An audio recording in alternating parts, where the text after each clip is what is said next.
the Gentlementor. Well, I'm going to quote someone who said something on a podcast that I watched this week. I win by keeping my money. So there you go. I don't know who that was, but I respect him deeply. You should. They're very intelligent and very credible source, in my opinion. So, yeah, here we are. Welcome. Yeah, well, thank you. Welcome back. Good to be with you once Welcome again. back to the craziness, y'all. And allow me to say, just on a personal note, you don't ever need to apologize when you call me, like ever. Sorry. You have never. Well, I only say this to you. I wouldn't make this point with anybody else because you're the guy that's always telling me about don't apologize. Don't apologize. Guy? Yeah. Well, your wife's worse than you are, but I'll stop apologizing. Okay. Don't call me and apologize to me. It's you've never been an interruption to me in my life. I appreciate that. I really do. Even when I was with my wife, you did not interrupt. I didn't interrupt you though. I didn't have a reason. That's to what I'm saying. I was only there.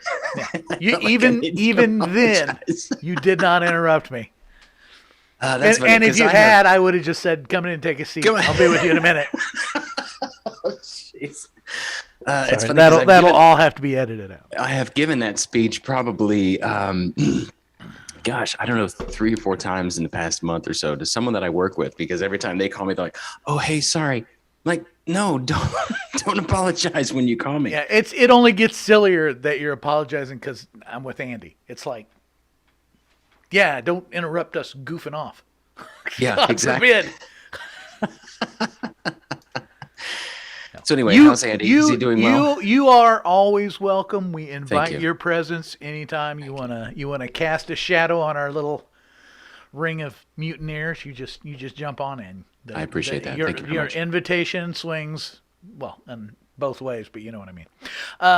Andy, not unlike myself, we've been kind of doing the parallel, kind of duking it out with everything. Did he go home? I thought he was going to be on tonight. I actually thought. No, he was supposed to come Wednesday. Then Wednesday fell through, and he said, "What about tomorrow?" I said, "I'll be, I got the podcast with Mark. You're always invited to stick around, hang out." It's been a perilous 3 or 4 weeks for both of us. Part of his perilous was his 80-year-old mother deciding to get on a chair and pull nails out of a wall, then fall off that chair and bust up a couple ribs. So he is now. Oh my gosh! Now that he just got out of taking care of his dad he's daily. On with Doug. Hey, shh! There's a voice. Quiet in the studio, lady. He said, "Quiet in the studio, lady." This is a professional. Oh, and I'm around. This is a semi-professional production we're trying to throw together here. I'm just bringing Mark food. No big Ooh, deal. what are we having? Cane's chicken. Nice. Is it any good? I've never had it. Oh, It is actually really good. Okay. Yeah. Well, that's just fine. Dig right on in. Yeah. So I'm gonna eat and chat. Yeah. Thank you, love. You're very welcome. There you go. It's Right. Go ahead. I'm listening. no. I was waiting for her getting in there. You gotta check out your waitress as she leaves the table. Of course. And nice thing is, like, you're in the only restaurant in the world where you can smack her on the behind and nobody's getting sued. That's true. That's very. Where's very mine? True. Where's Very my true. chicken? Where's your chicken? Here. No, okay, you don't need to do that. That's uncalled for. You gonna start waving the aroma toward me? Yes. Yes. Can you smell it? Yeah. So yeah, we've both been kind of paralleling and being in that kind of challenging place and trying to do our best to lift up and encourage and Each other. yeah. Okay, good. Trying to go back to that example. It's not been easy, and that part hasn't been easy either. It's actually became more challenging. The more we were challenged individually, the more our communications began to suffer. And then I noticed it's not just ours, it's me and everybody is like, I feel like I'm not communicating effectively with anybody. And I'm like, oh man, just feeling cut off and isolated. And all So the did you fun- feel that way with me, that you weren't communicating well? Yeah. How no, so? everybody. Just Only because I can understand, because I'm on this side of the communication, so I'm wondering. well, because you're you. You got your own style of communication, which is aloof. Let's just call it aloof. Okay. You got. I don't know how to you're- take that. Well, you're like my wife. You got kind of a reputation. You don't always reply. You don't say anything unless That's you why you feel like like unless you feel like you need to say something. This was a problem for me for a while. It hasn't been for years. That's why it bugged me that it started bugging me. That's what was bugging me, is a bunch of stuff that didn't bug me for a long time came back and wanted to start bugging me again. And then I've what did been you do? kind of cut off and isolated from everyone, which that stuff, that's, a bad recipe in here. And so, yeah, I was trending downward, and I kept having these experiences with various people where I'm like, that didn't go anything like I expected. Because last time we talked, we had talked about the thing, and so it bubbled in my head, and I'm like, well, maybe I should just make like an example thing. And like throw that out and go, something like this. Yep. And I texted you, said, you got time Monday, because I really wanted to like give an intro in person before I just played it for you. Ta-da! And stuff.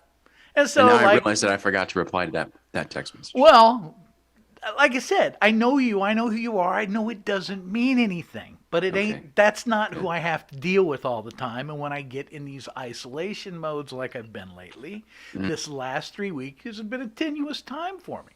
Simultaneously to that, and it's not lost on me that it's not coincidental, all the things that I soothe myself with in life have started going, oh, those are all going away too.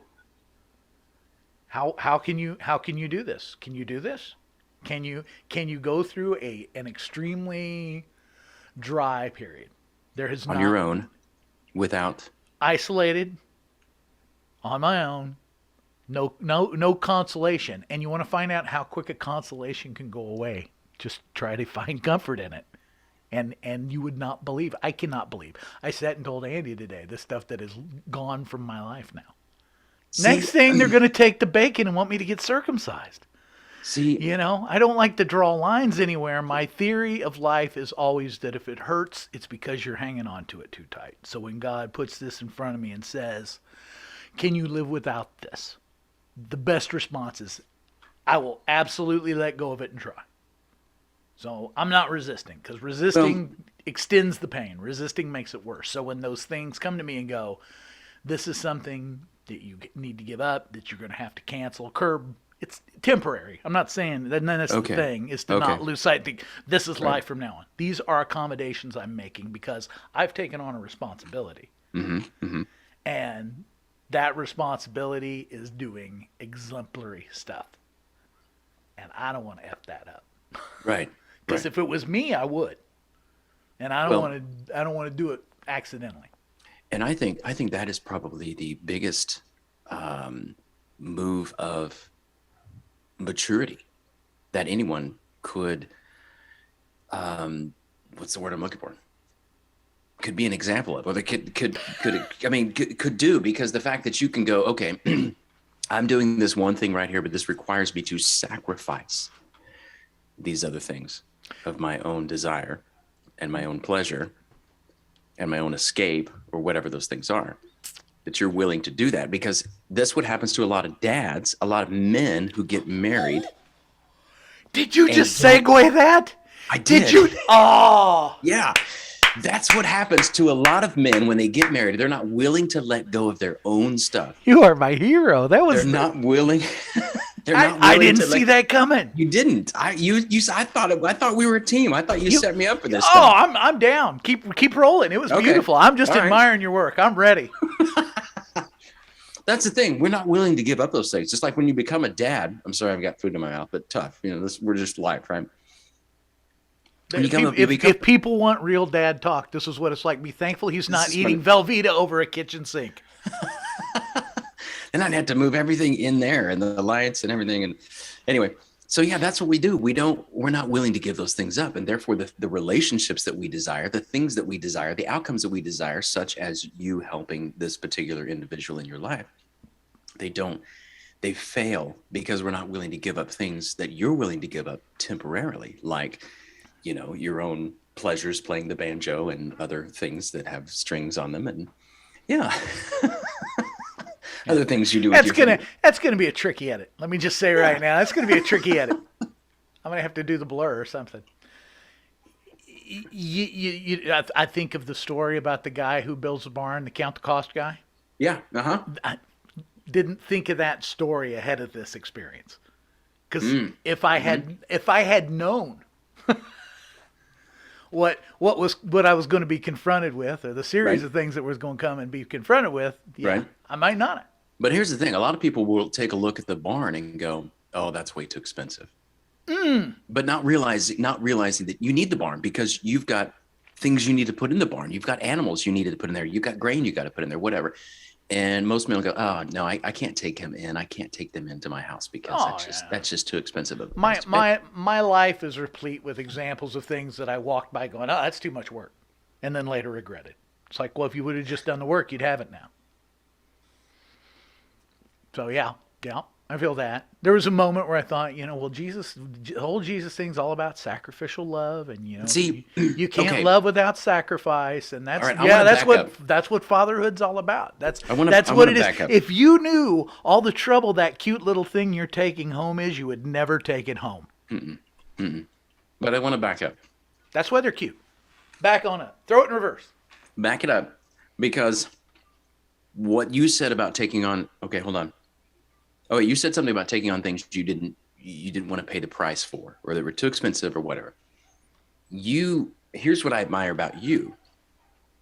You're willing to pay the price for things that are eternal. You don't look at things like, for example, when you went back to school and got your degree, that there was a price to pay. There was some sacrifice right there. You didn't think twice about it. You went into it. And they have not stopped letting me know about it. But there are things like that where I look at those and I go, okay, I'll pay that price. But I look at other things like this thing that you've done, taking someone into your home to help them. I'm like, I don't know if I want to pay that price or not. But that's an eternal thing. You don't. No, nobody wants to. No, but look what you're doing. And we've talked about this before.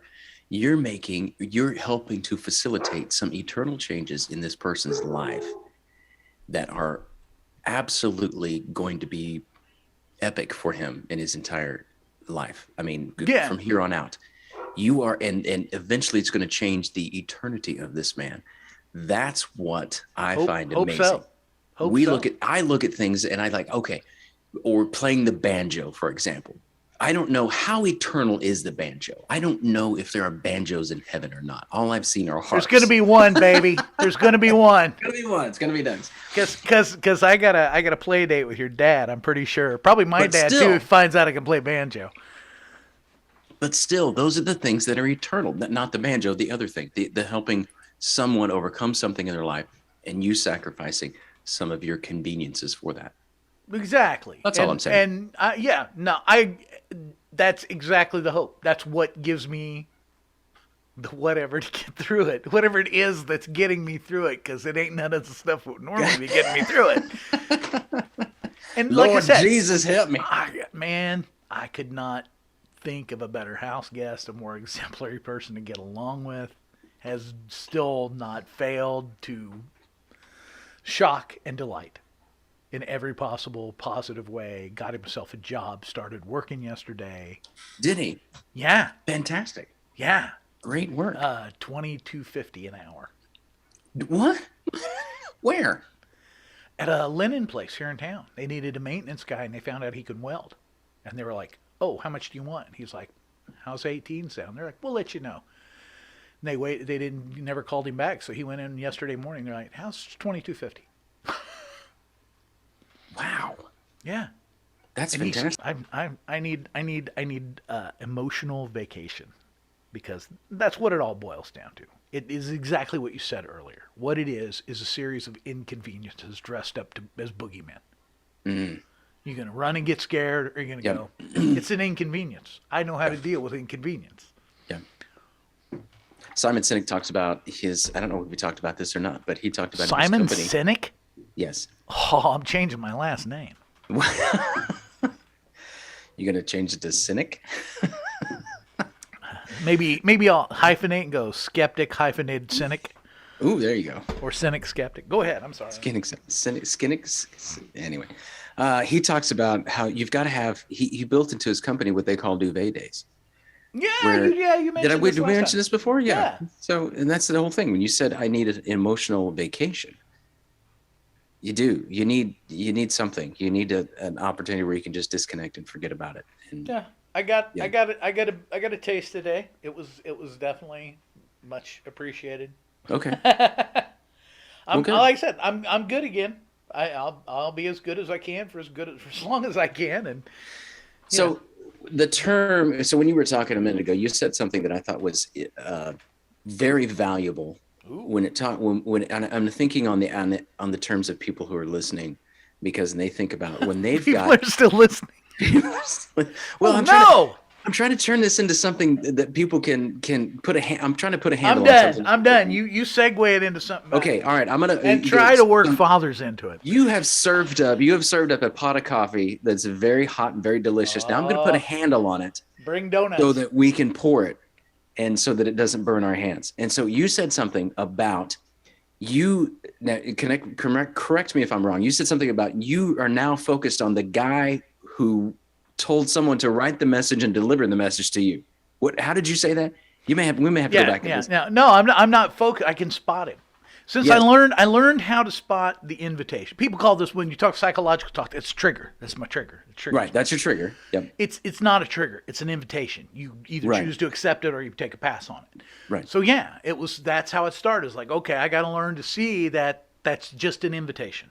That's Right. not the boogeyman that it looks like. Right. And then once I could do that, it was like, oh, I can see like a thing ahead of that. And now it's like I can almost see two things ahead of that. I was explaining the thing to Andy today. It's like, oh, this thing happened. He's like, I don't get it. I'm like, because that would have equaled that, and that would have equaled this. However, and I explained the steps that it would have taken and what it would have amounted to in my brain if I had not stopped it. But I didn't even let it in the yard, let alone in the house.